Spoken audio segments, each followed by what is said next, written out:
আর আমার মুখ চুলকাচ্ছে খোলার জন্য, কিন্তু আমি বলতে পারছি না। তবে আমি মুখ খুললে অনেক কিছু জানতে পারবেন। যত তাড়াতাড়ি আমার অ্যাডভোকেটরা বলবে তত তাড়াতাড়ি খুলবো। এবার কে আমার মিডিয়ার সামনে কি বলছে ওটা আমি ভেঙে পড়ি না। তবে তিনি আর হয়তো আইনের থেকে বেশি মিডিয়ার ভরসা।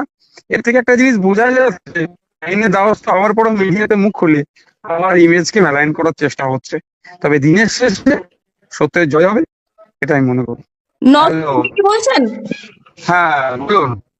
বলছি আপনার বিরুদ্ধে একটা অভিযোগ উঠছে, অভিযোগকারিনী এই রিসেন্ট মুখ খুলছে সংবাদ মাধ্যমের সামনে, কি বলবেন? আপনার বিরুদ্ধে নানান অভিযোগ। হ্যাঁ, আমি তো এটা কয়েকদিন আগে থেকে হচ্ছে, নিশ্চয়ই আপনারাও জানেন। তো এটা একটা রাজনীতি একটা হচ্ছে আমার সাথে রাজনৈতিক ভাবে পেরে উঠতে পারছি না, নোংরা রাজনীতির আশ্রয় নেওয়া হচ্ছে। বিগত দিনে আপনারা দেখেছেন মার্ডার কেস দিয়েছে আমার নামে, উইথ আর্মস। আমি নাকি মানুষকে মারার কথা বলেছি, এই ধরনের অনেক কিছু হচ্ছে। ডিএম ধাক্কা দিল, আমার পর চড়া হয়েছিল, অনেক কিছু করেও আমাকে আটকাতে পারছে না। তো এটা একটা পার্টের মধ্যে পড়ছে। তবে একটা কথা, আমারও তো কিছু বলার আছে, আমার মুখ চুলকাচ্ছে বলার জন্য। তো আমার যারা অ্যাডভোকেট যারা আছেন, তিনি সুপ্রিম কোর্টের কিছু গাইডলাইন আছে, যেটাতে যিনি অভিযোগ করেছেন সেই অভিযোগ কাহিনী সম্পর্কে বা এই বিষয়ে সেখানে কিছু গাইডলাইন দেওয়া আছে। সেই জন্য আমাকে তারা জানিয়েছেন এই বিষয়ে মুখ খুলতে পারছি না। যিনি অভিযোগ করেনি তিনি জানি না কেন মুখ খুলছেন, সেটা তার ব্যক্তিগত ব্যাপার। তবে তিনি কি আইনের প্রতি ভরসা রাখতে পারছেন না? তিনি আইনের দ্বারস্থ হয়েছেন, আইনের পথে চলবে।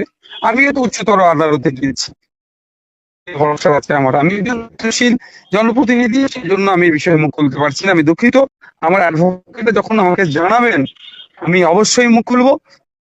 না, আমি একটা কথা বলছি, উনি বারবার আপনার কার্যালয়কে টার্গেট করছেন, যে 5 নম্বর বিবি গাঙ্গুলি স্ট্রিট বারবার বলছেন, ওখানে আপনাদের সাক্ষাৎ। কি বলবেন এই যে একটা দলীয় দেখুন, কার্যালয়? যে শুধু উনি নয়, অনেকে অনেক কিছু বলছেন। তৃণমূলের কয়েকজন তৃণমূলের নেতা অভিযোগকারী নাম already নিয়ে নিয়েছেন বলতে বলতে, যেটা আইন বহির্ভূত। যে সমস্ত যে আইন বহির্ভূত কাজগুলো হচ্ছে বা বলছেন যারা, আমাদেরও সবগুলো রাখা হচ্ছে, নোট করা হচ্ছে। সময়ের সাথে সাথে আইনের লড়াই চলবে। না, আমি আমি আরেকটা কথা জিজ্ঞাসা করছি, এই যে ধরুন ভোটের ঠিক আগে আগে, মানে এই যে আপনার নামে এলিগেশন, এতে কি নওশাদ সিদ্দিকীকে মেলাইন করা গেল? কি মনে হচ্ছে আপনার? সারাদিন তো ভোটের কাজ নিয়ে। তবে আমি একটা কথা বলি, মানুষ সংকল্প নিয়ে নিয়েছিল শাসকের বিরুদ্ধে ভোট দেবে।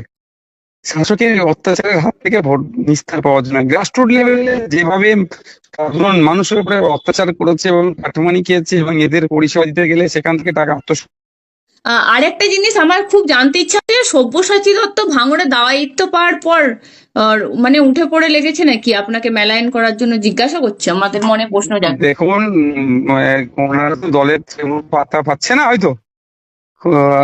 এইগুলোকে সামনে নিয়ে এসে দলের ঊর্ধ্বতন নেতা নেত্রীদের দৃষ্টি আকর্ষণে আসতে চাইছে হয়তো, মনে হয় এই ধরনের।